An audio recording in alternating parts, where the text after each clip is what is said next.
Okay riders, welcome dito sa aming shop, dito sa Doride Sports, Doride bola ng Pinoy. So may i-review tayong bola ulit syempre. At ang dalawang bola na i-review natin ngayon ay ang Mikasa V300W. Parehas original. So bakit natin i-review itong dalawang bola na Mikasa V300W na original parehas? So meron silang pinagkakaiba. Itong isang bola na to ay Pro Liga official ball, PBBSI. At ito namang isa ang Mikasa V300. Yan. So itong isa Mikasa V300 made in Thailand. At itong isa naman ay Mikasa Japan in plate. Yan. So, di ba? Medyo confusing. At alam nyo ba, may mas nakaka-confuse pa ulit dito. So itong isang bola na to, nakalagay dito is Mikasa Japan. Tapos meron siyang sticker, yan. Yan. And yung plastic niya nakalagay, made in Thailand, no? Medyo magulo. May isa pang mas magulo dyan, pero bago natin balikan yung isang mas magulo dyan na nagpagulo dyan sa ganitong klaseng bola na Pro Liga. Yan, Pro Liga yan. Punta muna natin to. Ito, so na-review ko na tong bola na to. Ito yung Mikasa V300W original din. So sobrang tagal na natin na nagbebenta nito. Binibenta natin to at marami na rin bumili sa atin. Na-review na rin natin to pa ulit maraming beses na. Madalas kalaban yung mga fake na bola. So hindi ko pa siya tinatanggal sa plastic ngayon. May dahilan kung bakit. So itong plastic na to, yan, walang nakalagay na made in Thailand, no? Pero yung bola mismo may nakalagay na made in Thailand. Tapos merong seal, yung cross na diamond cross na yan. Yan, parang letter G na may cross na ayan. So kapag in-scan nyo itong barcode na to, makikita nyo doon, dadalayin kayo sa website nyan, makikita nyo itong seal na to. So itong seal na to, sila yung parang accreditation na department sa Thailand. So ibig sabihin itong bola na to is accredited na quality talaga yung bola. So ibig sabihin original yung materials, maganda yung quality, dumaan sa quality control. Unlike na mga bolang fake na mga OEM class A, class 1. So walang mga ganon. So mga ganon kasi magagaspang yung bola na yon.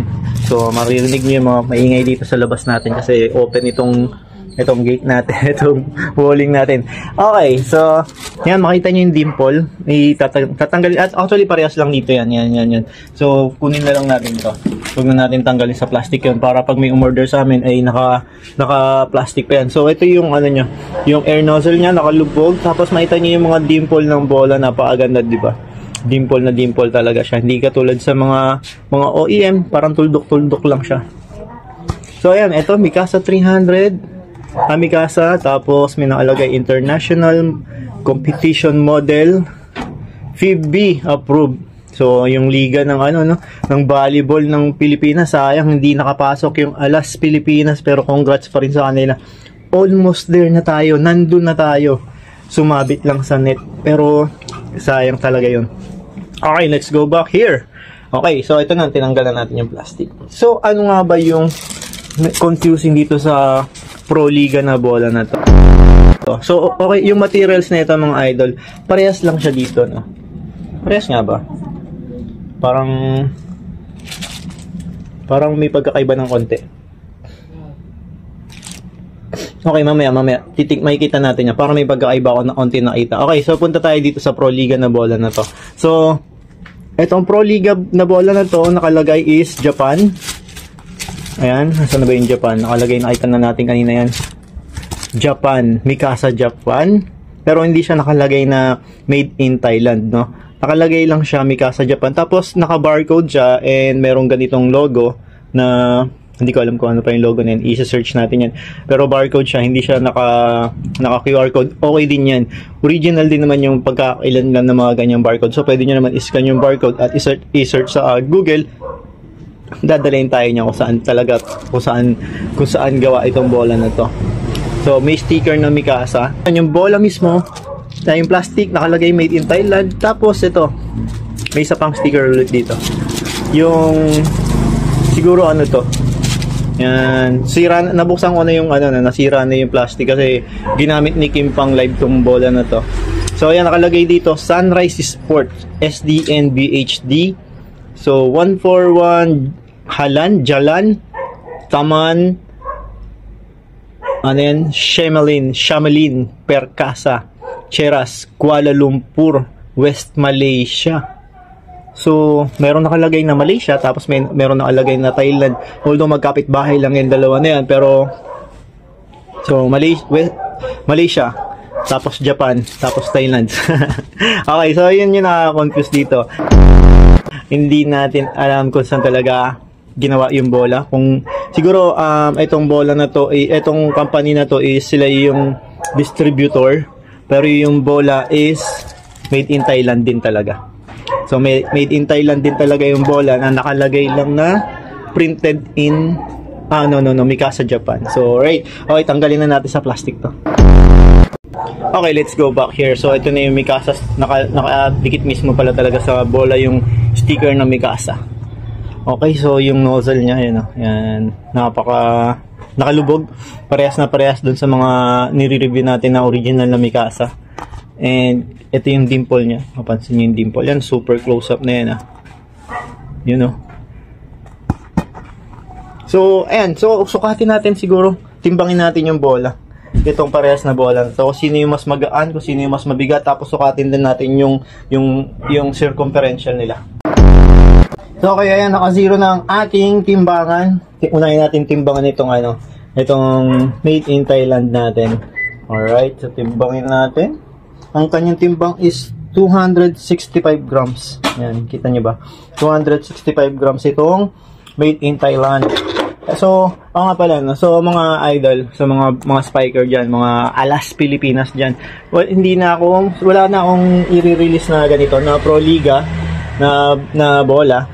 Ang mga bola na i-release na lang natin ngayon ay itong ganitong klase.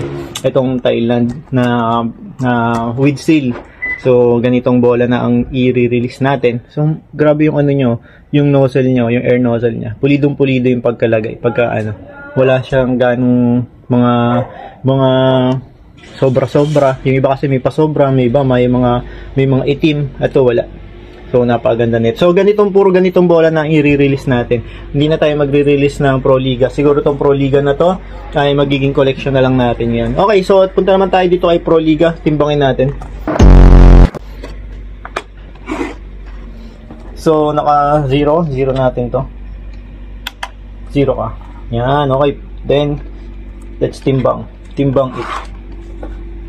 Okay, ang kanyang weight is 271 grams. Okay, so sa tingin ko magkaibang manufacturer itong dalawang to, kaya magkaiba yung timbang niya. So isang 265 grams, isang 271 grams. So ganun ka bigat itong isang bola na to. Yan.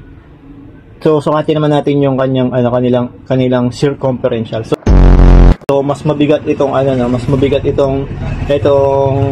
Mikasa B300 na made in na Malaysia, Japan, na made in Thailand. So, and ito yung pinag-ano kasi. Ito, medyo may puti-puti siya dito. Yan, parang nakaangat yung panel niya nung tapos mababaw, hindi siya gaano nakalubog. Hindi nakalubog yung bola, tapos parang nakalabas may konting glue na nakalabas. And ipin natin tong isa. Nandito, ito yan, parehas ba yan? Sa may B300W na Mikasa. Ito. So ito, makita nyo medyo parang naka-intact siya, intact itong isang bola na to. Hindi, walang mga white panel na nakalabas. Ganda talaga. So, parang sa akin mas tignan nyo. Tsaka parang mas smooth ito na hinawakan ko. Mas smooth siya, parang mas may foam siya. Mas matigas ito ng konti. Yun, sa feel ko lang ito sa feel ko pero parang matigas ng konti ito. Parehas ng hangin na nilagay ko dyan. Mas malambot ito, mas soft ito. Mas soft talaga siya. Mas soft itong Mikasa B300 na made in Thailand natin. Sukatin natin yung yung ano niya, circumferential. Okay, ito na yung ating medida. So, galing pa kay Lola Dora ito. At malamang sa malamang, mas matanda pa sa inyo itong medida na to. Galing pa to sa Avon. 1990s pa to. Sobrang gamit-gamit ko na to dati nung elementary pa ako. Pero hanggang ngayon, tingnan nyo, boy na boy. Miss ko tuloy nanay ko. Anyway, so okay, sukatin na natin itong bola na to. Okay, circumferential niya is 67. Ayan, 67 centimeters itong bola na to. So hindi ko, kasi mag-isa lang ako eh. Wala akong taga video ngayon, kaya ganito, naka-shortcut na tayo. So sukatin naman natin. Ito yung made in Thailand natin na with seal. So 67. Tandaan niyo yung mga idol ah. At ito naman yung Pro Liga natin, nasa 68 siya, 68.1. So yan, lapat na lapat naman tong bola na to, yung pagkaikot natin. So, mas maliit itong mas maliit itong B300 Malaysia natin, and mas magaan siya, 265 grams lang siya. Compare dito, mas mabigat, 271 grams. Pero yung yung weight tsaka yung size magkaiba. Parehas original. So, may mga ganyang bola, no, katulad ng sa Molten na mga bola natin na BG45. Merong 216 grams, merong 616 grams, tsaka 600 grams, tapos may 585 grams. So, ganun din, hindi rin pantay yung mga weight nila rito. Katulad nito, so ibig sabihin yan, magkaiba talaga manufacturer ang gumawa nito. So, may pagkakaiba talaga silang bola sila. Although, pareha silang V300W. So, ang mas nalalapit sa Mikasa V200W, yung ginagamit mismo sa Pro League, ay ito. Yan, kasi yung mas maliit lang yung Mikasa B200W. So, kung gusto nyong malaman kung totoo yung sinasabi ko na mas maliit ang B200W, panoorin nyo yung comparison ng original B300W sa B200W dito. Click nyo lang yung next video. So, that's it guys. And I'm bounce out.